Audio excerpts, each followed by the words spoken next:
Welcome everyone to Legion Gaming. I'm your host Donnie, and as always, I'm joined by my co-host Deucy. Hello, everyone. Deucy, how are you today? I know you're a little sick. But oh my God! Despite that, how are you? I'm happy to be up and around. I recently went back to work, but yeah, I was down and out for about 6 or 7 days. Yeah, it kind of worked out that we recorded right before the new year, so we're now officially in 2025. The last episode we did, which I thought was really fun, was Iconic Gaming Weapons, which if you haven't listened to that, you should definitely go back and give it a gander because it was a really fun episode. But it's been about a month since we recorded, which a little unusual because before, typically we record like one episode and then we'll record the next one like the following week or the week after because we space them out every 2 weeks. But we bundled two together and now we're here about a month later. So I know you and I have been playing a lot of different games in that time too. Yeah, it's been helpful because of things that have come up. Like I wouldn't have been able to record last week. Exactly. Yeah, that's what I was thinking too. Which would have been fine if we missed. Like it's not a big deal. But it was also funny that like we recorded the weapons episode so far beforehand that I didn't remember what we were talking about. Like I was thinking, okay, if I listen to this again, did I remember to mention things that I'm thinking about now? And then I listened to the episode, and I'm like, oh, good, we did cover that. Yeah, and it's funny because it's always like after the fact when you think, like, I realized I could have put the most obvious weapon for me. I could have put the knife from Resident Evil on there.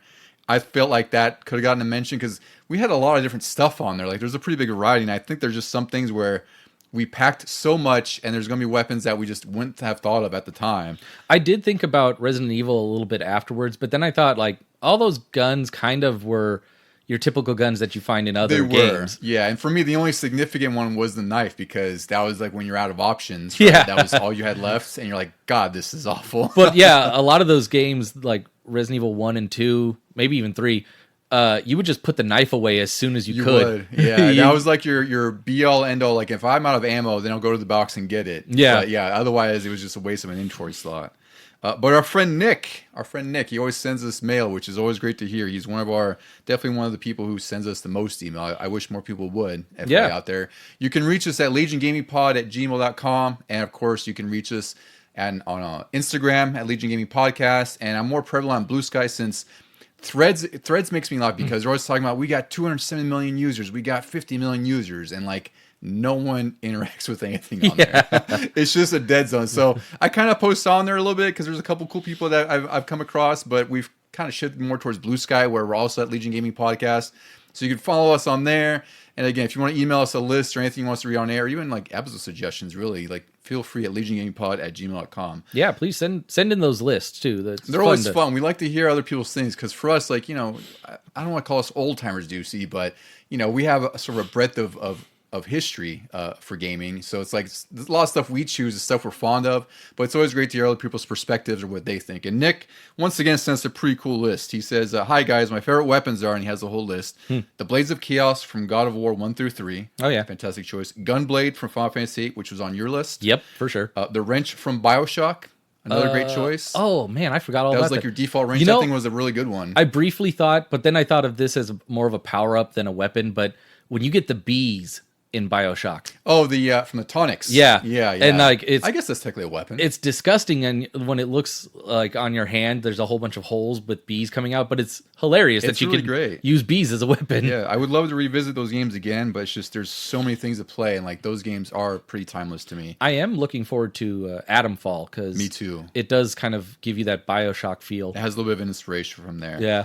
He also included the Lancer from Gears of War. Oh yeah. Which is, I think I put that on my list, right? Yeah, I did put it on there. The spread gun from Contra. Yep. The Master Sword from Zelda. The Gravity Gun from Half-Life. The BFG from Doom. The Chicago Typewriter from Resident Evil 4. That's a good one. My brother was a big fan of that one. Oh yeah, like a secret unlockable. Yeah. And the Plasma Cutter from Dead Space, which I thought was a great one. Oh duh. And yeah, fantastic weapon. I was just playing that last October. Yeah, fantastic. Yeah, and then one that even you were shocked that you forgot, the Metal Blades from Mega Man 2. But I pseudo covered that when I said the Mega Buster, which is really generalized, but nonetheless, I wasn't specific to a weapon. But Metal Blades, those things were flat out broken in Mega Man 2. Oh yeah, they were definitely my favorite. I didn't even realize, for it being my favorite game, I didn't realize how broken they were until years later. Me neither. And now every time I go back and play, I'm like, okay, let me get those first and then just run through the whole game. Yeah. So Nick, once again, thank you for your list. Yeah, thank you. He also sent us a list of influential games, which we'll talk about in our next episode. Yeah. Speaking of lists, everybody get them ready. Yeah, get them ready because in 2 weeks, we're going to be covering the most influential games ever, which is really just more of a personalized list, and we're gonna have our special guest Randy, our good friend Randy, be on the episode. He hasn't been with us in a little while. Yeah. So it'll be really good to have him because he has some fantastic choices. Deucy and I put together a list. We have I think it's like 45 games total. There's some dupes. 35. 35 total? Yeah. Okay, so you got the unique total, Yeah. more or less. Yeah.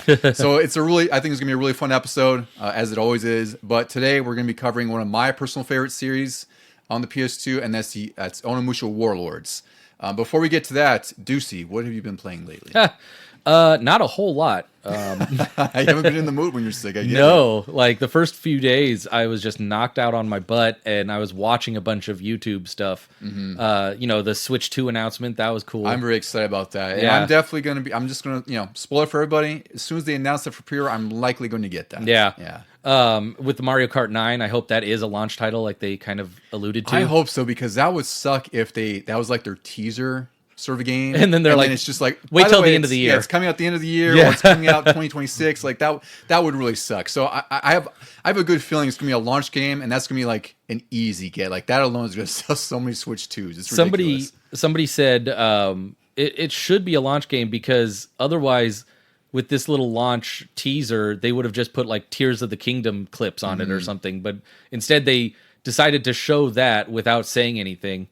Another thing I watched was on YouTube was Pro Jared, and he got into these long plays of Stardew Valley. And I was like, you know what? I think I can muster that. So while I've been laying on the couch, just, under blankets and everything, I've just been doing nothing but having Frasier on in the background and playing Stardew Valley.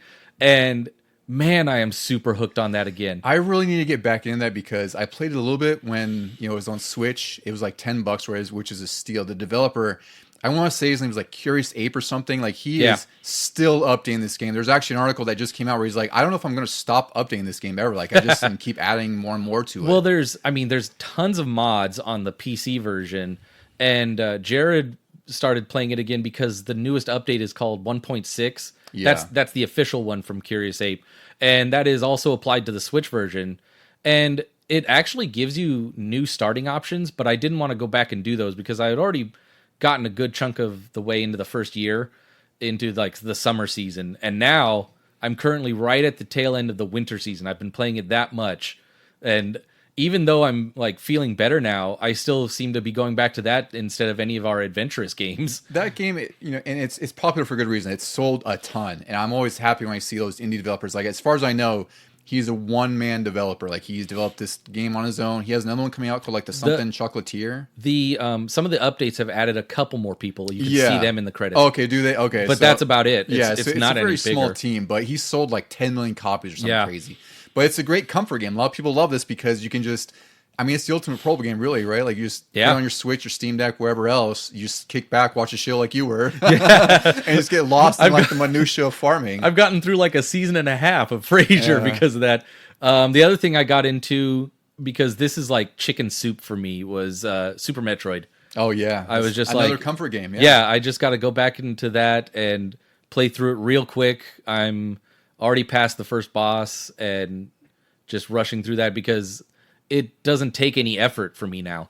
I'm just like, this is definitely for fun. No, I love those type of games because we talk about all the time. Like I always talk about where there's so many games now. Like there's just a ton that we're always playing. We're rotating through, and sometimes you're just not in the mood for it. Whether you're just worn out from work, worn out from just life, right? And just go back to those comfort games like Mega Man X, or for me it's Street Fighter. Like a lot of those games where it's like, you know what you're getting into. It's usually short and sweet, or some instances for like Street Fighter, I'll sit there for hours. But regardless, like it's not something that you have to be totally focused on paying attention to. It's just that comfort game. So it's good. Super Metroid's always a great one. Yeah, and then I've also been playing the game we're going to talk about today. I did find some time, like right before I got sick, and then a little bit afterwards. Onimusha Warlords, yes. Because it is a little frustrating for me. It's definitely not as easy as it is for you, but I definitely wouldn't have been able to play it while I was sick. I don't think so. Like it's easy. Again, it's easier for me, which we'll get into, later on here. But it is like when I first played that game, just like anything else, it was pretty difficult. And then it's like once you get used to it, you're like, okay, it's not that bad, right? So it's going to be really interesting to hear what you think because your perspective's more or less fresh. Like you really haven't played it like since probably like 20 years back, maybe. It's been a while, yeah. So it'll be fun to get into that. For what I've been playing, from what I've been noting a lot of stuff I've been playing. Like I've been trying to keep a list when we do our game of the year kind of thing, so I don't really forget anything. Yeah. So one of the games I got into recently was one I saw on Digital Foundry. It's Anton Blast, and the best way I can describe this game is that it's essentially a mashup of the Genesis and Wario Land. Like it's just wild, crazy. The character is very loud. He does things like even transforming like these missiles where you can navigate through like an area. He looks like, well, I saw that Digital Foundry clip, and he looks like Wario, but he also kind of looks like Booster. Yeah, he does. From Mario RPG. He does, very much. So it's a really cool game. It's a side-scroller. It's definitely chaotic, which I think maybe my only sort of critique of that, where it's really fun, but then at most of the levels where you get to the end, you then have to sort of speed run back to the beginning. Like it'll kind of direct you where to go, right? But it's like you have 3 minutes to get back, and like there's so much stuff on the screen, and some of the bosses are uneven. Like I was texting you, I was like, this boss was stupid hard, and then the next one was like, okay, that took one try. So it's really fun. It's a pretty unique game. I think it was like $15, and it's really fun. Like I said, if you enjoy Genesis Wario games, this is it. It's a really solid get. The other one that I've been playing, and this was a stealth drop this week, and I'm always excited for the series, is Ninja Gaiden 2 Black. Xbox had their Xbox Developer Direct, I think is what they called it. They showed off a few games. Two of the big ones that I was excited for was Ninja Gaiden 4 by Platinum Games, which, interestingly enough, Xbox is publishing, yet it's going to be multi-platform, which kind of leads to speculation that Halo might make an appearance on Switch 2 and PlayStation. Yeah, that's like the biggest rumor.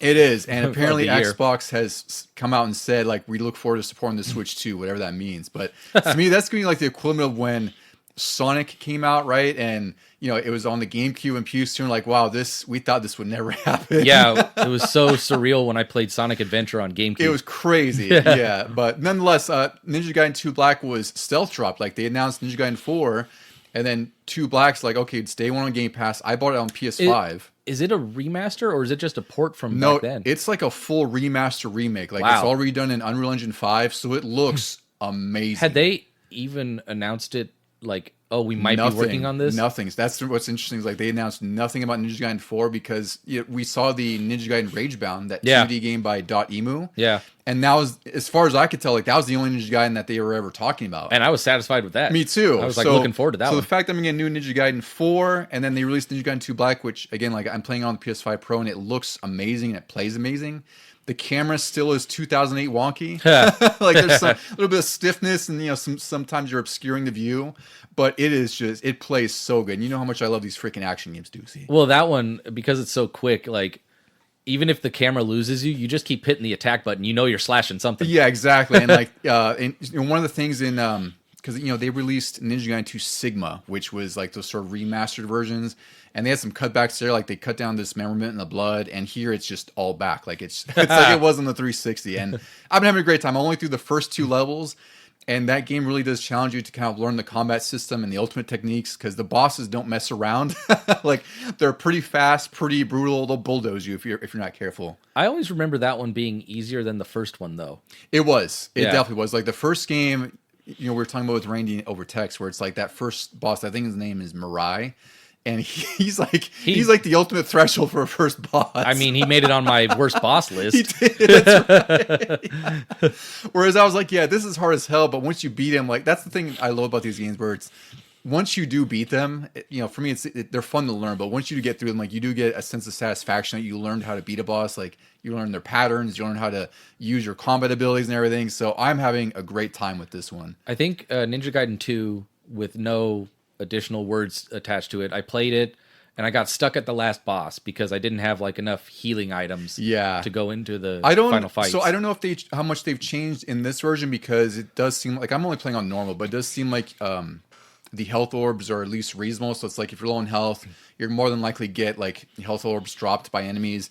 And then the save points, which I can't remember in the original. I don't remember if they refilled your health, but in here it saves and it refills your health completely. Ooh. So that does help too. And then it's pretty lenient. Like once you die to boss, you just try again, or you can use the talisman to resurrect you, and you get full health. And middle of the fight. In the middle of the fight, yeah. So I don't recall if the original had those kind of quality of life improvements, but it's a little bit more accessible here if they didn't. Well, I remember the talismans. Yeah. Yeah, well, the talismans are in 2. I mean, as far as Yeah. like restarting at a boss or the No, check probably once you're not. filling health, right? Stuff like that. Yeah. Yeah, because I think with that final boss, I would always have to restart from the save point, which was granted like close to Usually that boss, pretty close. Yeah. but you couldn't go around and like collect anything to try and better yourself. You were pretty screwed if you saved right there. Exactly. Yeah. So I don't know. Like I said, I don't know what's changed in 2 Black, but it's fantastic. You have Game Pass, which is great for you because it's just available on there if you want to check it out. I just bought it outright because like I buy everything Ninja Gaiden, just like Doom. So I've been having a great time with that.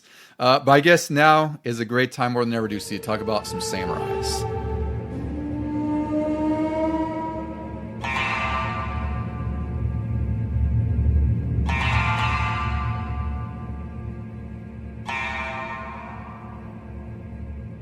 All right, Deucy, we are here. We are talking about the March 14th, 2001 release, Onimusha Warlords on the PS2.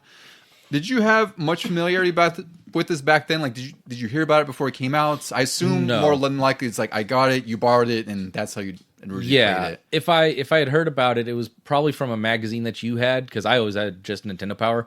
And I do remember you and the magazines talking about how it was like Samurai Resident Evil. Yeah, and that's the best way to succinctly put it. Yeah.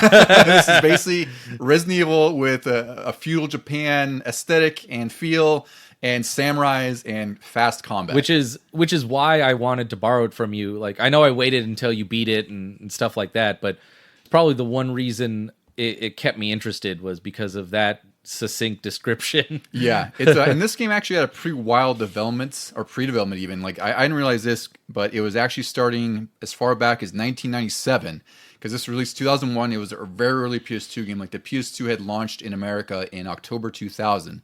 So this was just one of those early, within the first 6 months, PS2 games. And we'll get into it, but you can definitely tell it's got that early PS2 game, probably started as a PS1 game kind of feel to it. Well, yeah, I keep misremembering and thinking it was on PS1. Which is really fun. And I'm like, wait a minute, no, we definitely had PS2s by then. Yeah, so Capcom originally ideated this game way back in 97 when Yoshiki Okamoto, he told a Japanese magazine, that they had an idea for like a ninja version of Resident Evil for the N64 or maybe the N64 DD. That's the Which disc drive. would have been amazing. It would have been really nuts if that was the case. Like, I could see this as a sort of a one-stick game on the N64. It would have worked with the analog control, and I think it actually would have been pretty solid on there. But for whatever reason, they decided that wasn't going to be, where they landed with this. And the idea was that they were going to have this be like in a ninja house with like traps and combat revolving around swords and shurikens. Later on, they would decide to try and make this on the PS1, and that's when Capcom developer Keiji Inafune, he started the project where he pitched an idea for a Sengoku period version of Resident Evil called Sengoku Biohazard. And this started on PS1 and actually used the Resident Evil 1.5 engine, which is also a crazy factoid that I didn't expect to read. Because that was before Resident Evil 2 became Resident Evil 2, so they're using this literal middle of the road engine based on Resident Evil 1 that's halfway to 2 to ideate a new like Japanese samurai Resident Evil. Another thing while I was sick was I found this 24/7 live stream of rare Resident Evil games. And one of them is the Resident Evil 1.5. They play through the version that was released. Yeah, I played a little bit of that. And it was released, it seemed pretty fine. It seemed pretty much like what we ended up getting. So I could see it being used for this just as well, like just as easily. And it almost feels like, they probably use it as in the prototype phase where they kind of were figuring out, because they had an engine existing and they figured, well, we could try to work this into it. And it didn't work out for whatever reason, because once they saw the PS2 was coming, that's when they eventually shifted development to the PS2. And by this point, the game was 50% done on PS1. So they basically had to scrap whatever they had done and try to rebuild most of it for the PS2. And I think that plays into how the game ended up, because you can kind of tell as far as the length and some of the things, like it seems like it was probably they had a short time to develop this thing. I was going to say it seemed shorter, and a lot of the the levels itself seem very sparse. Yeah, very there's basic. not very many environments in the game. Yeah, there's a little bit of variety, but it's not as big of a game as you would expect, especially on the PS2. But so nonetheless, they decided that the PS2 hardware was going to ultimately get to their vision of what this game was going to be, and I think it was the right choice. Because I remember seeing a screenshot for this game when it was on PS1. I think it was an official PlayStation magazine, because I had a description of that. And I remember seeing it, but I didn't know what it was, and it was just like one shot of like, the purple ninja guys with someone else skin. I was like, okay, that's cool, whatever. And then I didn't see this game until I got it from like eBay, because there was this guy I was buying stuff from, and he would consistently have stuff on sale. And I played, I was like, oh, this is the game I had seen back then. I think it would have looked fine, because Resident Evil 3 looked pretty good. It looked really damn towards good the for end the of time, yeah. PS1. I don't think it would have been as quick. No, and I think that's really what helped, transitioning it to the PS2, was the fact that they could take advantage of that, and it actually fits the action combat more than anything else. Yeah. Resident Evil kind of works on the PS1 because it's stiff, it's slower, yeah, it's moodier. This is supposed to be like more of an action combat game. This would have been like Tenchu's fighting. Yeah, that's right. Slow and deliberate and stealthy. Exactly, yeah, which kind of would have been cool. I would have been okay with like a Tenchu Resident Evil, So the Sengoku period was chosen because of its multiple conflicts, and they thought that it could provide an interesting background for this plot. Nobunaga Oda, he's sort of like the big feudal and badass in Japanese history. In a lot of instances, I guess he could be sort of portrayed as a hero or a villain, and in this game they portrayed him as a villain. The movements in here, which you could tell are really, really nice, is because they use motion capture. And Japanese film actor and singer Takeshi Kaneshiro was the model and the voice actor for Samanosuke, which I thought was cool. This is kind of in the era where a lot of developers are getting famous people and sometimes using their likenesses, which I thought was always fun. But for me, like, being in the US at the time, I have no relation to this actor. So it's interesting that he was chosen to portray him, which probably helped sales over there, I would assume. I think he did a good job. Was he the American voice actor, or was that dubbed? I believe that was dubbed. Yeah, I think it was different. Yeah. But I was going to say, like, his character itself, whether it's the American or him, seemed to be the best out of all the other characters. Some of the characters were a little goofy. It still felt like PS1 voice acting, but yeah, he did a good job. He was the most realized, and he fit that stoic samurai very, very well, I would say. The soundtrack employed a 200-piece orchestra led by composer Mamoru Samuragochi. So I was reading about this composer, and this is a pretty wild story. Oh, yeah.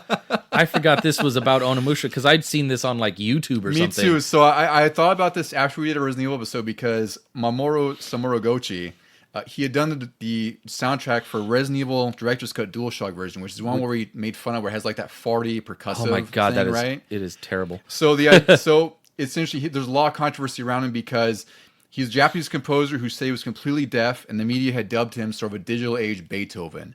And then it turns out in 2013 that he was being interviewed for a magazine, and the interviewer reported that there were some inconsistencies in his disability and his deafness statement. So there's instances where the interviewer would see that he responded to questions before he reacted. He reacted to a question before the sign language interpreter could finish.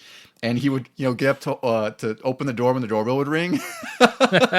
So the interviewer decided not to publish the interview because he's like, this is a little suspicious, he or she. I don't know who was the interviewer. Yeah. And it turns out in 2014, he ended up publicly admitting that his music had been ghostwritten since 1996 by Takashi Nigaki, who's a composer and part-time lecturer at this music school in Tokyo.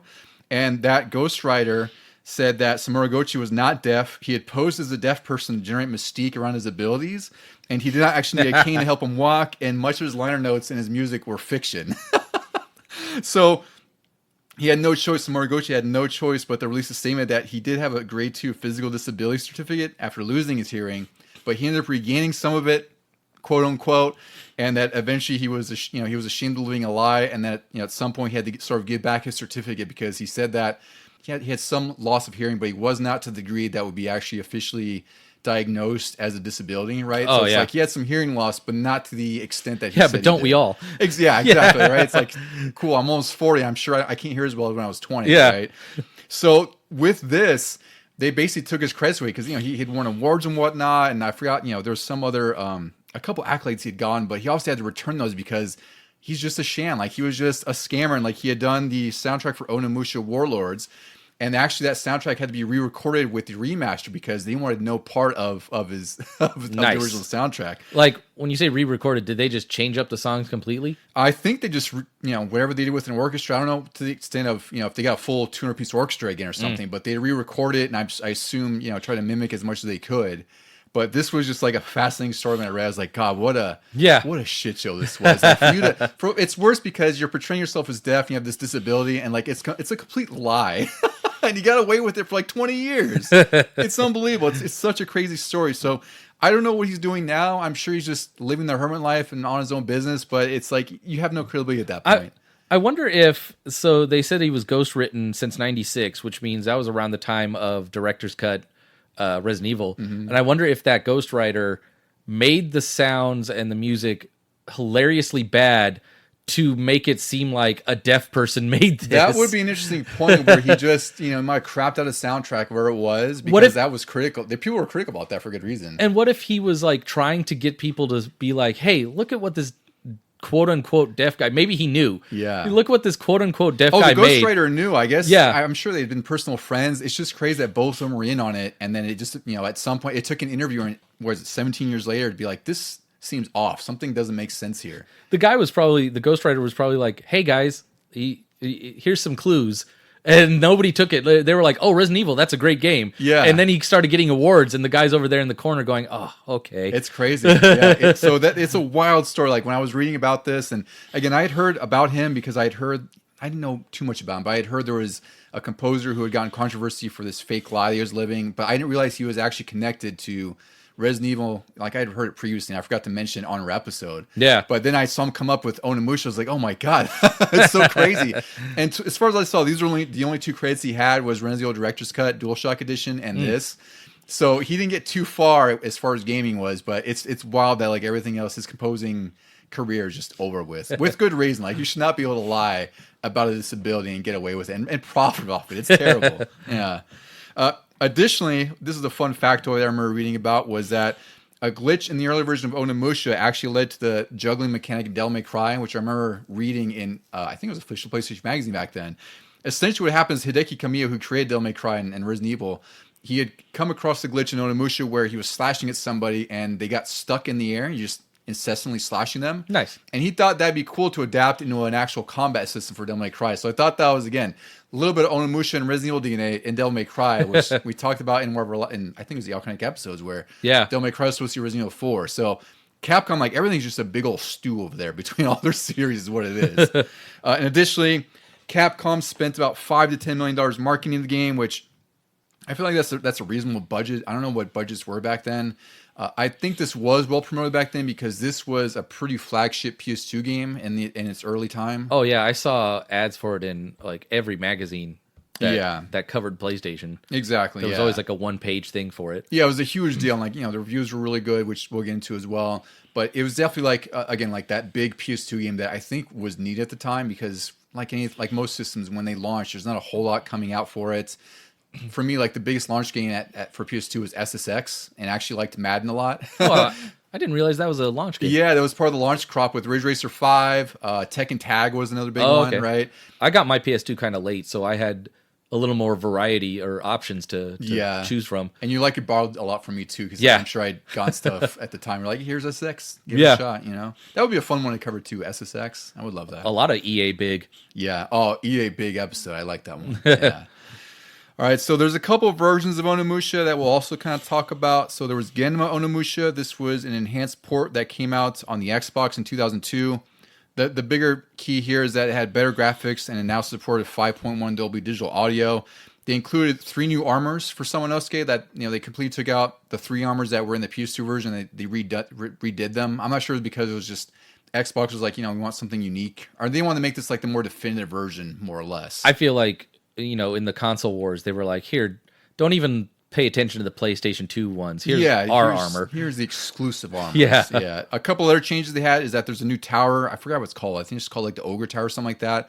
It's sort of like the Bloody Palace in Devil May Cry, where it's like, I think it's 20 levels or 30 levels. You just get like rewards and a few other things if you go through each floor. The difficulty has been increased with some new enemy placements, and then they also added a tug of war system for some of the souls. So there's a green soul in here, where it's if you collect 5 of them, you can go into, I think it's called like ogre mode or something like that, where Samanosuke turns into like this like almost like an Akuma looking thing, and he has an enhanced attack power. It's kind of like Double Trigger, which we were talking about, and he also recovers health. There's also a killer doll enemy that's scripted to appear at certain points of the game. Like she has these almost like Edward Scissorhands. She can't really be killed as far as I could tell. She just follows you around in certain sections of the game. And also, you can now charge weapon attacks, so you have a little bit more versatility with your combats. That was really the biggest differences. I think those are pretty substantial. Oh, yeah. Unfortunately, the remaster doesn't include that version, which I think really, really sucks. Like, it would have been nice if they made sort of a definitive remaster where you had both the original PS2 version and the Xbox version. The remaster, which is what you and I played most recently, it upgraded the graphics, so everything looks a little bit smoother, looks really nice. They have support for tank controls and 3D movement controls, like with the left stick. That was unique. Like the D-pad does the original tank controls, and then the stick is the new setup, which I wasn't used to at first, but then when I tried to go back to the tank controls just with the D-pad, I was like, man, how did I play this back then? Yeah, it's the tank controls are fine for the time, right? Like back then, because that's all you could deal with. But I actually think the 3D control here actually works to its benefit. It actually makes combat a lot easier. But combat, it makes easier, but just doing the screen transitions is still a little wonky. It is. It still has that issue. The camera changes, and then you're holding down to go forward, and suddenly you're going backwards. Mm-hmm. You actually go back and forth between cameras a couple times. Yeah, that's been a problem since, again, Devil May Cry back then. Like, I remember doing that where, like you said, you'll be going up, the camera changes, and all of a sudden you're going down because you're still holding up. Yeah. I don't know how they solved that, but it hasn't been solved in like 24 years at this point.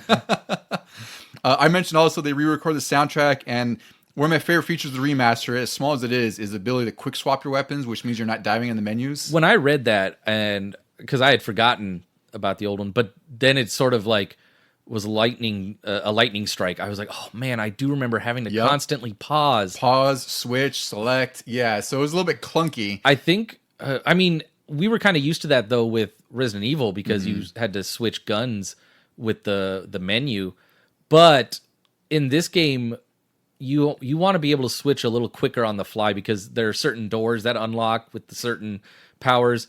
Certain enemies are taken out easier with certain swords. It's not like in Resident Evil where you like, okay, I'm going into this room with a shotgun. Exactly. And whatever's in there is going to be killed by the shotgun. Yeah, like the combat in here is not so fast that you need to switch weapons. It's not like, again, not like a Devil May Cry. Yeah. But it does help that you can just immediately, I think it's like the left triggers or whatever, where you can swap between them. R2. R2, there you go. So you have 3 weapons in here, and it helps that you can just swap them because, like you said, you have to get through doors and whatnot. And, you know, it's just a one little quality of life enhancement that I think goes a long way in this game because it means you're doing less menuing. So that was a change that, again, I had also completely forgot about too because I haven't played the PS2 version in a long time. The other quality of life, I don't know if it was for the remaster or if it was for Genma, but the original didn't have a lock-on? Well, you could hold block, which was like, it would face your enemy and do like, it's not like a lock-on, but it's like, it would kind of just keep them focused. But yeah, there wasn't a true lock-on where you could kind of go like Z-targeting where you could roam around enemies. Because I feel like now the remaster has that. Like, L1 is block, R1 is lock-on, but you can't use them together, I noticed. Yeah. Which is a little wonky. Sometimes in the heat of battle, I forget which one's which. So I end up just slash. But when I read that, it's tank controls with no lock-on, I was like, God, really? How did I play this? It was a lot, like I said, it was a lot harder back then. Like now I can breeze through it. Yeah. Back then, like it's almost like you're contending more with the controls in the game more than the game itself. Right? Yep. So it's fine. But the remaster, it's $20 normally, which, you know, we'll get into reasons why. I would say like it's kind of hard to recommend that 20 because it is a very short game. It's short and sweet in my eyes, but it's almost always on sale for like $4, $8. Isn't it on PS Plus now? No, I think it was $4. It was like $4 on PS4 or maybe something like that. It's always inexpensive, and at that price, like $4 to $10, absolutely worth it. 20, just know that you're getting to a game that's 24 years old, that's remastered with some enhancements, but it's still rooted in a 24-year-old game. Yeah. All right, Deucy, let's get into some review scores. We have it's always fun to go through reviews from back in the day. So GamePro reviewed this, issue 151, April 2001. They gave a graphics 4.5 out of 5, sound of 5, control of 4 out of 5, fun factor of 5. They thought it had breathtaking visuals with awesome audio effects and a sweeping user score. They wish there were more controller configuration options and that enemy targeting is shaky. And they said that the PS2 finally gets an A title from one of the best action adventure games to date, which I think is totally agreeable at that point in time. I mean, 4.5 is fine. I don't disagree with the scores or anything, but I don't know what they mean by breathtaking visuals when, like I said, it was just sort of like, yep, we're in Japan. Yeah. Like, it was just there. Also, like, again, you have to consider what graphics were in 2001. PS2 is still very, very new. You know, you're not playing PC most of the time, but it's like it has like all those visual effects, like the thunder, the The big magic effects with your weapons. You know, the backgrounds are pre-rendered, but they look really good. They're not nearly as blurry as they were before. And also, like, you know, all the character models look a lot better than what you'd see in the original Resident Evil games. Are these pre-rendered or 3D? The background is pre-rendered. Okay. Yeah. Because, I mean, I don't know, Resident Evil 2, when you're outside in the city, and even when you're in, like, the lobby of the police station, has some really great-looking pre-renders, and that's on PS1. And then I thought about, like, Resident Evil Code Veronica had been out on Dreamcast, and that has really good 3D visuals. But you also consider, like, this was a PS1 game first. Like, they were halfway done with it. So I don't think they did have to rush something. Exactly. And also, Onimusha 2 still had pre-rendered backgrounds, which is really interesting. That was 2002. It wasn't even until Onimusha 3 that they went fully 3D with the environments. Oh, wow. Yeah, which I would love to play through those again. I have them. Unfortunately, there's no other way to play them except on PS2. Jesus. Yeah, they haven't been re-released. I've never played 2. Oh, wait. I can't remember if I played 2 a little bit. I've never played 3, but I do know that it has, like, Jean Reno. Jean Reno. Yeah, that was really great. And that one also has a really great time displacement mechanic because he's, like, in the future. Oh, yeah. And Samanosuke is, you know, in feudal Japan. So it's really great. I would love to revisit that one. EGM reviewed this issue 141 in April 2001. These are all out of 10. They give it a 9, 7.5, and a 9. The best feature, graphics are insane. Worst feature, short playtime. One reviewer said that it improved on Resident Evil's formula with its graphics, character models, and great gameplay, but they criticized the 3-hour playtime. The other reviewer who gave it a 9 said it's short, but so is Metal Gear Solid, and loved everything else, including the weapon upgrade system and fast-paced gameplay. I feel like Metal Gear Solid is longer than this. It's longer than this, for sure. It absolutely is. Like, I mean, Metal Gear Solid is not that long of a game, you know, but it's not 3-4 hours short. If you rush through it, but not your initial playthrough. I'm not going to hit that 3-hour mark. I saw, you know, every time you save it has the little timer counter. I think I'm already up to like an hour 57. So when I had beaten it just this last time, I had actually gotten the trophy on PS5 for beating it in under 3 hours. So it's possible. Nice. I think I was at like 2 hours and 50 or something like that. I was really close to the wire there. And I've only died about like 3 times. It's pretty infrequent. Like I said, once you know what to do in this game, it's not that bad. Like there's some hurdles you have to get through, but it's pretty reasonable as far as difficulty. The reviewer who gave it a 7.5 didn't like that it didn't have a lock-on system, which I think is fair. He said the story was a snoozer and too short of a game at 4 hours. And I thought this was a little bit dismissive and a little excessive. He says, in the current sea of mediocre PS2 titles, this one is the best you'll find, which I think is just a little too brutal. Like, it's a really good game, right? Like, I'm not just totally disagreeing with what he says, but I'm like, mediocre? I don't know if I'd put that in the mediocre tier. So, the weird thing I thought was, I had some criticisms at the beginning. Like, that whole opening war that they're in, where Nobunaga is going and then he gets killed and everything. I don't know if it's the remaster, like re-recorded sound or what, but the music does not fit feudal Japan.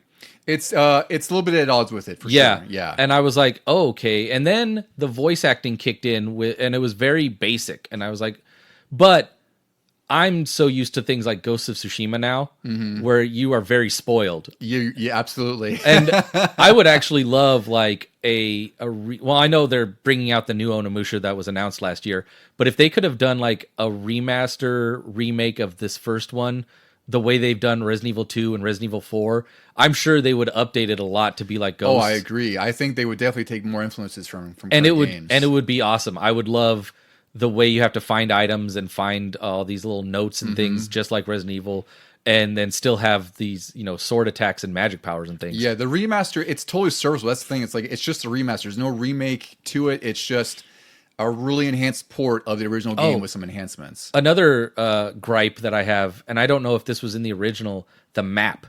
Yeah. The map is on the left stick, and I constantly turn it on while I'm in the middle of a fight. Well, that's what sucks. So the original did have I think it was L3 map to the map. Yeah. But again, you're using tank controls back then. Oh yeah. Right. So it's like even if you're using the stick, you're not going to be using like a 3D stick moving around. No. So it was probably more infrequent than it is now. I definitely click it when I'm going forward and trying to turn around real quick.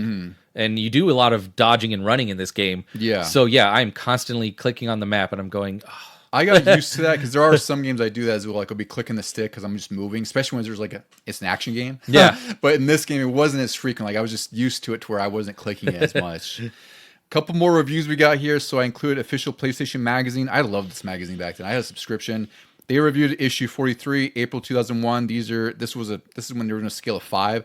They gave it a 4 out of 5. They said that it does more with the RE formula than any game before it. They praised the amazing CG intro, which I agree was really mind-blowing at the time. They loved the hack and slash gameplay with magic variety, but they thought the story falls short with the cliche premise and loose ends. And they point out the doppelganger boss fight, which has no explanation, which I completely agree with. Like later in the game, when we get into do it more, like you fight this doppelganger Samanosuke, and he's just there. He exists. You beat him. That's it. No explanation for why he's there. Well, I mean, that was the thing of the times. Was like, you know, Mega Man had some clone fights. You had Proto Man appearing out of nowhere. Link fought the Shadow Link in the Water Temple. Yeah. And this reviewer also said that, you know, some people might not be able to justify the $50 price tag for 5 hours, which I think is totally valid, especially because, you know, there's some instances where you die, you have to rewatch cutscenes because you can't skip them. But they said overall it was a great ride and it's a must play. But I agree with them, like $50 for 5 hours, and I hate putting a dollar amount to enjoyments and hours because I always go back. Turtles in Time, $80, and it's half an hour long, 45 minutes, maybe an hour at most, right? But it's really just, it depends on you if you feel like you're getting enjoyment out of this. I think it's a great 5 hours, but $50 is a little rough for the time. I mean, was there even unlockables or like a new game plus or anything? There was a new game plus, but there was an Oni Spirits mini game where you just like destroy these pots and you get like a reward at the end. There is the Dark Realm that we'll talk about where you go through each floor and you get the Bishoman's Ocarina, which unlocks like the ultimate sword in the game. Whereas if you beat Oni Spirits, which is a pretty tough mini game, I think there's like 12 stages, you get the Bishoman's sword to just cut through the entire game. It just makes it like ultra easy mode at that point. Nice. So there's a little bit of replay value. Give but me again, that. yeah, exactly. But you don't unlock that until you beat the game. Oh yeah, once, right? Yeah. So there's a little bit of replay value, but it's not as extensive as one might expect for $50. And a couple other shouts, since we're in the future era of 2001, I took down a couple of reviews from IGN and GameSpot. Oh, neat. IGN gave it an 8.9 out of 10, and GameSpot gave it an 8.4. And really, they had the same criticisms as all the other reviews where they said that, you know, the story's kind of weak. They had some issues with like the lock-on, but they thought that despite the short length, it's a really fantastic action-adventure game. Yeah, it holds up still. It does. It does. All right, Deucy, so let's get into the story real quick before we get into our impressions for the game. So this takes place, as we mentioned, during the Sengoku period of Japanese history. This was known as the Warring States period. This was about the time between mid-1400s to 1600s. The game, you focus on a samurai named Samanosuke Akechi, as he's part of the Akechi clan. And he fights Nobunaga Oda's army, and basically Nobunaga is killed in the middle of this battle, and then he's sort of resurrected because you find out that these demons that are called the Genma, they have sort of come to Earthrealm, as I'll call it, and they're kidnapping Princess Yuki of the Saito clan because she sends a message to Samanosuke saying like, hey, my servants, these people are just disappearing. I think monsters are doing it. I don't know what's going on. Can you come and investigate? Much like in Resident Evil where it's like, oh yeah, listen, our Bravo team, they're dead and gone. We can't get a hold of them. Find out what's going on. There's probably not good.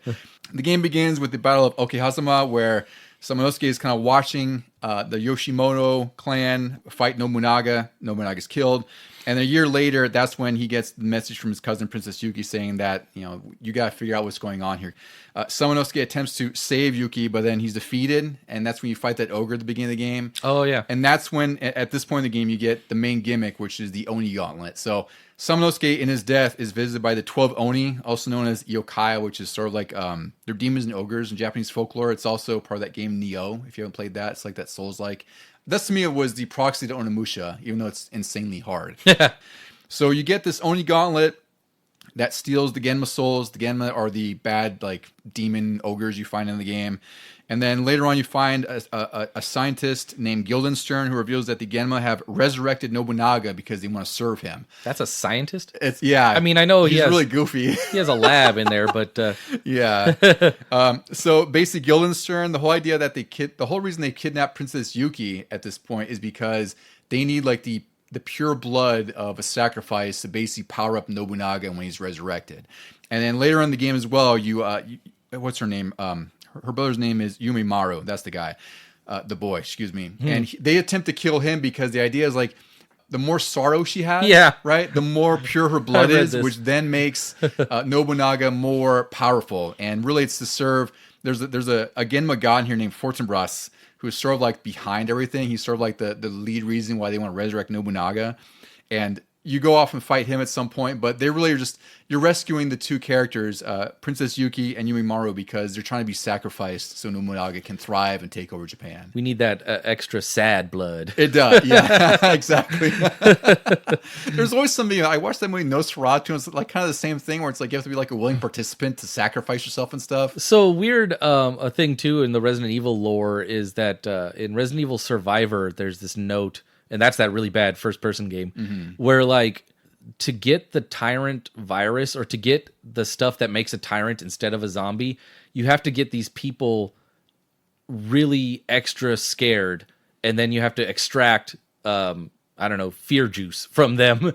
I don't know. It's like Monsters Inc. I don't know. They have to be like extra scared, and then you have to take out a gland that has that, and then that makes a tyrant. And I was just like, what? It's pretty wild. And again, like this story, like, you know, when it's summarized in such a way, like it sounds kind of cool and well thought out to an extent, but when you're playing the game, its short length really doesn't lend you to all of this. Like there's some notes you'll find which I think help. Yeah. I mean, it's very Resident Evil like, where you find like bits of lore where people are describing the events of what's happening, like with Nobunaga or, you know, wherever else, like the demons invading. I think the other problem with this is that the way it's delivered, like Guildenstern, he has the weirdest voice. It's the goofiest thing ever. And I can't pay attention to the exposition that he's trying to give me when I'm just laughing at his voice. It's a really weird choice. I don't know what he sounds like in Japanese, but yeah, in the US version, he's got like this high pitched, almost so like doofus voice. It's in weird. fact, I wrote a note where like I didn't remember much from this game. I know I borrowed it from you, and I didn't remember how far I got. But when I got to that cutscene with him, the first time you meet him, I was like, "Oh my god, I remember this! Yeah. This is a weird memory to have unlocked in the back of my head because of that voice." He's one of the more memorable characters, perhaps for reasons that he shouldn't be memorized. You know, I call him Nautilus Skeleton Head. Yeah, he looks cool. Like I think all the enemy designs here are pretty badass too. Like you find a lot of these, like the ogres that are just like these big old. They're bigger than Nemesis. I think that's the thing too. Is like they definitely scaled up the enemies in here because again, it's on the PS2, not PS1. But I think that was one thing that blew me away back then was the size of some of the enemies. Yeah, like you fight a boss, Marcellus, who's like this really big armored skeleton guy. He was cool. He's like a tank. That's where I got to in my playthrough was him for the first time on the roof. Yeah, I just laughed at his name though because I couldn't help but think of Pulp Fiction. Yeah, and like I wouldn't think of him as a Marcellus. It's no, weird. Like the name choices are here are very bizarre. Like he has probably one of the weirdest ones. So what do you think, Deucy? Because for me, you know, I could talk about this game. I really love it, and I could finish it pretty quickly. I think it's one of those games where once you learn that you can kind of bulldoze most instances of enemies because you move so fast that you have a lot of versatility in what you can do with enemies, and sometimes you don't really have to fight them. I enjoy it, but I think I told you, like when I first started playing it again, it felt kind of like a slog because it could benefit from a lot of quality of life improvements. The whole soul thing, you know, you have to actually push a button to suck it into your gauntlet.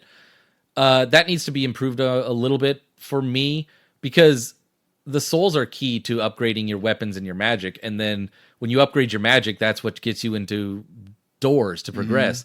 I don't want to have to grind because while fighting, maybe some of the souls escaped. Yeah. And I'm like, damn and it. I think that's, see, I think that's the thing that was, because that was annoying when I first played the game for sure, because there's instances where they just drift away, you know, like there's enemies that are attacking you, like there's some like the rolling guys that look like Blanca rolls. Yeah. Like they could be getting your way while you're trying to absorb the souls, because the idea here is pretty much all the enemies you kill will release colored souls. I think there's yellow, which is just sort of like a general one, right? That's their life.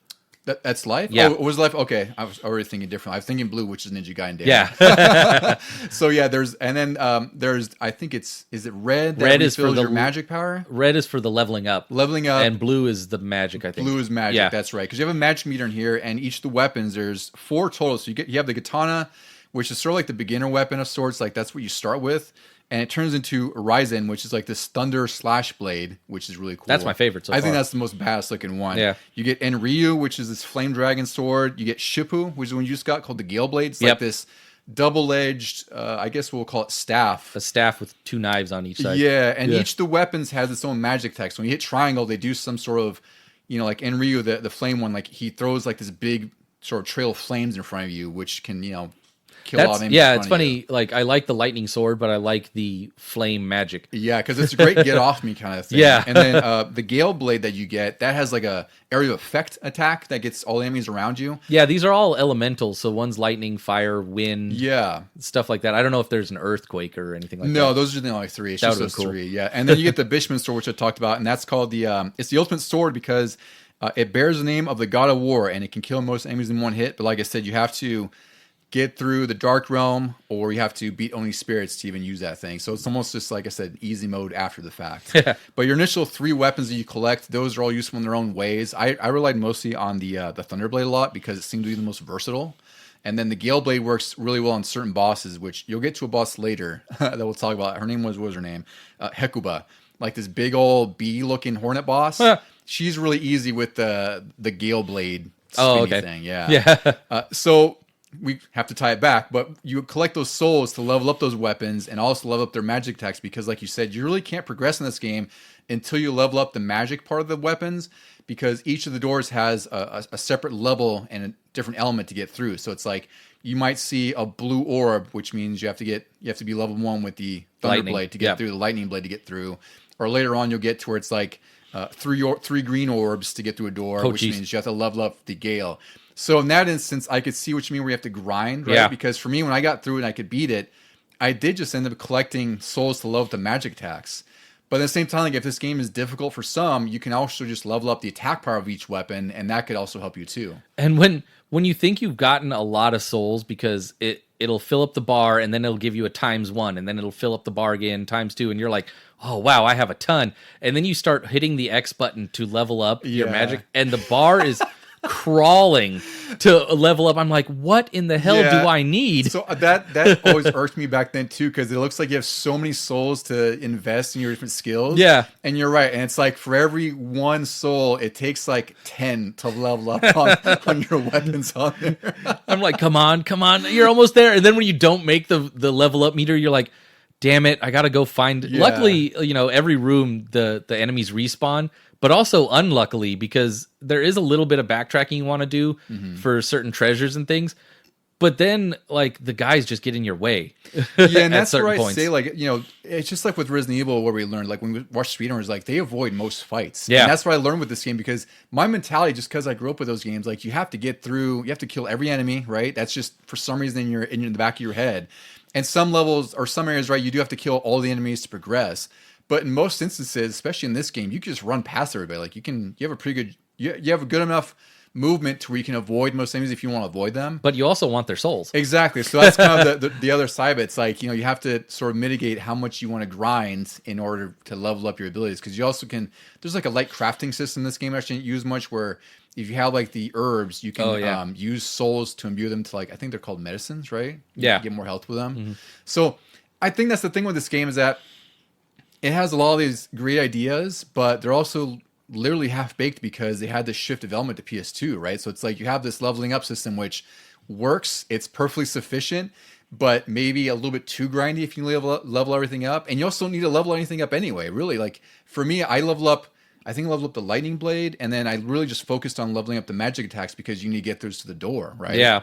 But for the most part, like, you don't need that. This game's short enough to where you don't have to deal with having to max everything out unless you really want to do that. I think as soon as I got the green, I call it the green blade, the Gale Blade or whatever, I immediately leveled up the green magic because I was like, I know there's going to be a door soon that's going to require this. Yeah, and in that respect, like, it's, it does kind of confine you to that, right? Because I guess in a game where you want more agency, more freedom, you could say, well, I want to level up or focus leveling up on this. Yeah. But because this game is so brief, and like you said, yeah, you should focus on the magic tag as soon as you get a new weapon, because you're ultimately going to have to face where you need a level 2 or level 3, and it's like, all right, well, I have to grind just a smidge to get through it. I'm kind of vaguely remembering back to when I borrowed this, but I think I got stopped at, like, the first door that needs 2 red orbs.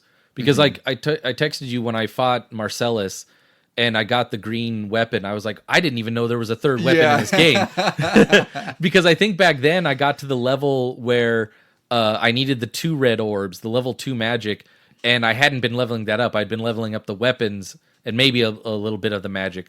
And I just didn't want to grind after that. Yeah, and I think that's part of the game too. It's like, and I almost feel like that's a way to again mitigate backtracking, because realistically, because of this brief game, there's not a whole lot of backtracking. Like there's some instances where you go back and forth between areas, but the map isn't that big, which, back then it felt like it was, because a lot of games just felt like it was much more massive. There was a lot of rooms. There was a lot of rooms, and some of the corridors are just nothing. Like you're just literally connected to another area. Thank God there's no load times between between transitioning rooms and whatnot. There's some puzzles in here that are also pretty light. Like there's one where we even talk about Kaede. She's like your ninja confidant. Your I think they call them kunitsu, something like that. Female ninjas. For some reason in my head she was a Yame, but that's a totally different game. Yeah, that's like Dead or Alive. That's or Dead or Alive. Yeah, that's a weird one there. She's also a ninja. Again, Ninja Gaiden. She's in there. Yeah, but Kaede, she can't absorb souls, and it's interesting because she's sort of the twist to the gameplay here, where in the beginning she can't even kill the Genma enemies because she doesn't have a weapon that actually will kill them. It's really just to knock them down and move. Oh wow! Because at one point you're Samanosuke and you're I think you're like stuck in a separate section of the game, and she has to go find another pathway to open up to free him, kind of thing. I did do the thing where these giant spikes keep coming up from the ground, and you have to keep pulling levers to. One of them pulls a lever, then you take control of the other one. You go to the next lever, you pull that, and you move through there. And then I got to the part where he gets trapped and the water's coming in, and you have to do that stupid sliding puzzle. Oh my! So that sliding puzzle. Let me tell you a little tidbit about that. So I got stuck at that way back then. And back then, I was also annoyed because, again, you can save however you want. There's free saves, but you do have to sit through a cutscene. And before you get to that water puzzle, you do have to kind of travel a little bit. Yeah. And I kept failing it over and over and over and over. And, this was, again, 2001. It's not like YouTube now where you go in and like you type whatever you want and there's always a result there. That is certainly how I passed it. Right? Yeah. So what I did back then is I was big on the GameShark.com message boards. And they actually had a guide on there, and they had a flash animation of how to solve the puzzle. So it took you all day to download? No, well, so I watched the download. Because my computer was downstairs, my PS2 was upstairs. So I stared at this thing, memorizing every single movement. And then once I did it, I basically committed to memory. Yeah. And then same thing. Every time I get to that puzzle now, when I play through it, I get a little bit of anxiety because I'm like, oh god, like I have to remember how to do this, because it's not that difficult. It's just once you realize what you have to do, it's not so bad, because it's just like a sliding puzzle where you slide these blocks around. Yeah. But it's funny you mention that, because I vividly remember getting stuck at that and having to go on GameShark.com and look at this freaking flash animation on how to solve it. It's funny. I've actually now done it. I never did it back then because I never got to that point, but I did it in half the time, because the first half I was sliding it around and I totally messed up, and I hit the button that says, do you want me to reset? And I reset all the slides, and now you can see the water level is already halfway up, and I was like, I've heard infamous tales of this sliding puzzle. I better look it up. Mm-hmm. And then I did, and like you said, I committed it to memory. I just watched the YouTube video, and boom, boom, boom, I cleared it with like half the time. Yeah. So again, it's not a difficult puzzle once you know what to do. Yeah. But it's funny that's really is kind of a stopping point for some of us, because back then I was like, God, like this is freaking. What am I missing? Yeah. Thank God that Game Shark. I think his name was Danger Boy. I still remember him.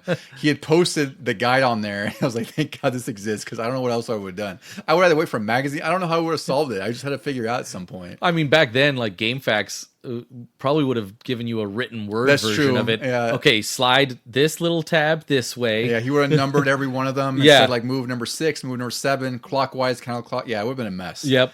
So yeah, you do play as Kaede, and you also get a second section with her later, and that's kind of a cool way to kind of differentiate the gameplay, where you have a whole different character to play as. She is quicker. I think she has like a flip move too that is somewhat helpful. Mm-hmm. But she's just meant to be like this quick stabbing ninja, and you really don't play for much long. Her section is probably like 15 minutes at best, depending on how long it'll take you to get through it. Because she's really just, again, I think it's meant to be like changing up the flow of the game, because a lot of the stuff that you rely on, like with Samanosuke, as far as like leveling up and all that, she doesn't do any of that. No. Like in fact, she does get a dagger that can slay the Genma, and then you do have an item that absorbs the souls, which I think gives it to Samanosuke, if I remember, because she can't harvest them, she can't use them for any reason. So it's really brief. Whether or not it deserves to be in the game, I don't know. I feel like it's cool because she is part of the story. Well, it's again the style of the time. Like Resident Evil had Sherry and Ada, and that's true. Somebody that you would quickly play a short section of and then go back to the main person. So they've probably figured, yeah, why not? Let's put this in there as well. Plus, you get to play as a female hero for a little bit. It's pretty cool. It's a nice little change of pace Yeah. for what it is. Eventually, so later in the game, you do go through this big old demon door. You have to collect. It's like a bow and arrow, and like this. It's like a holy bow kind of thing. And you open up the demon door, and then you go into Fortinbras's throne because again, you're rescuing Yumimaru and Princess Yuki, and they're held captive in this throne room. And you fight the god Fortinbras, who's huge. He's just like this big snake-like serpent monster. He has a lot of screen-filling attacks, which again back then really hard to navigate, but now it's like I fully understand his patterns and I can get through it. It's a bit of a long boss fight, especially because I didn't level up the weapons as much. Yeah. But he is pretty beatable if you know what to do and like just kind of eyeball his attacks. And then once you beat him, he ends up sort of capturing Samanosuke, and then some of the blood of Samanosuke drops on his Oni gauntlet, and that's when he transforms into an Onimusha, which is sort of like a demon slayer. And he stabs Fortinbras right in the eye because he's got this big ol' eye in his head. Of course. Yeah, of course. And then he and Nobunaga have this face-off as the room collapses, and at this point, it's sort of left with some ambiguity on what happens to Samanosuke. And then the game, at the end, fast-forwards a little while, and there's like this narration that says, Kaede died in battle 14 years later. Damn. Yuki and Yumimaru, they end up escaping because of Samanosuke, and they just travel the world as he suggested, which is funny. It's like, hey, once I save you, go travel. You know, travel the world. It's cool. And then the post-credits, they show Samanosuke alive, but he just sort of like drifts off into the unknown. So it's kind of, his story is left sort of open because at the end, you kind of assume that he's sort of the fallen hero, right? Like he's in the rubble with Nobunaga. We don't know what happened to either of them. And I think that leaves it up for a sequel where in the sequel, you don't even play as Samanosuke. He doesn't even appear back till Onimusha 3. Wow. So it's interesting that they left this open. And I forget how the story for 2 pans out because I haven't played it in, again, like 23 years. Like I finished it in a Blockbuster rental. So I don't remember too much of the story. I have to go play through it again. I don't know how much it's related to Onimusha 1. But it's crazy that, you know, I think Onimusha 3 was 2004, 2005. So for 4 years, you have no idea what happens to Samanosuke with this open-ended ending. Overall, Deucy, what do you say about this game? Because for me, I think we're kind of at the end here. Like, I think we covered everything there is to cover on this game. Yeah, we did a good job with this one. Like I said, a remaster in the style of the Resident Evil remakes would be amazing, especially leading up to this new Onimusha that they announced, which I am looking forward to. I'm stupidly excited about that one. And also, like, find a way to bring 2 and 3 to PS Plus or something. Like, yeah, I would enjoy playing those finally as well. I think that's one thing I'm really hopeful for is that it's really cool that PS Plus has been pretty consistently adding PS2 games almost every single month. Like even you saw me playing Indiana Jones and the Staff of King's Row, it's called. Yeah, that was a surprise. Right, it's a crazy surprise. Like I wouldn't expect that to ever be re-released on a modern console. Like it's the PS2 version, but it plays and has some emulator enhancements. But it's great that it's an option. I hope that as it gets closer to the release of the new game, that they do release 2 and 3 at least. Because Dawn of Dreams, there's a few games in this series. There's Dawn of Dreams, which is like this. It doesn't even include Samanosuke. Like it's just like this weird team beat 'em up thing. Were there ever like PSP versions or anything like that? Blade Wars, which is when I showed you. It's yeah, that sort of Power Stone Smash Brothers fighting game. That's the only one I know of on PSP. And then they also had, like I said, Dawn of Dreams was on PS2. That was a 2006 release. So up until that new Onimusha, they really haven't done anything in the series in like, what is it, like 18, 19 years, something like that. So I'm really excited for it. If you want to get this game, like I mentioned before, you know, it's like usually $4 to $10 on PSN or Xbox Live or PC, and also on the Switch. Yeah, this modern like remaster, if it's cheap like that, it is worth it. It's worth it for the price of admission. Like, you know, 4 or 5 hour adventure, very solid. Like you'll deal with some annoyances from 2001, but I think the game is fun enough and its significance in the PS2 library is worthwhile for that price. If you want an original version, this is even more inexpensive. If you want a PS2 version, a loose copy, just the disc is about $9 and it's $10 complete. If you want an Xbox version for Genma Onimusha, that's sort of the definitive version that was released back then, it's only $9 loose for CD. That's surprising. And $13 complete. They're very inexpensive. I mean, I would feel like the Xbox version was a little bit more rare than the PS2 version. I would assume so too, because it's wild when we think about certain games and why they're expensive. Like these, it seems like they're not forgotten, but they're not like a Resident Evil, right? Where we see those, especially certain when they climb in price. These are just, you know, they're fine for what they are, but they're really affordable, like $15. Yeah, you know, if you have the hardware to run them. Otherwise, go the remaster and get it for $5 to $10. You know. All right, so I think that'll do it for our episode on Onimusha Warlords. If anyone out there wants to send us a note, again, it's at legiongamingpod@gmail.com. You can find us on Instagram at Legion Gaming Podcast, and also on Blue Sky at Legion Gaming Podcast. Do you see any final words for Onimusha or Samurais or anything we're going into? Just press start to continue.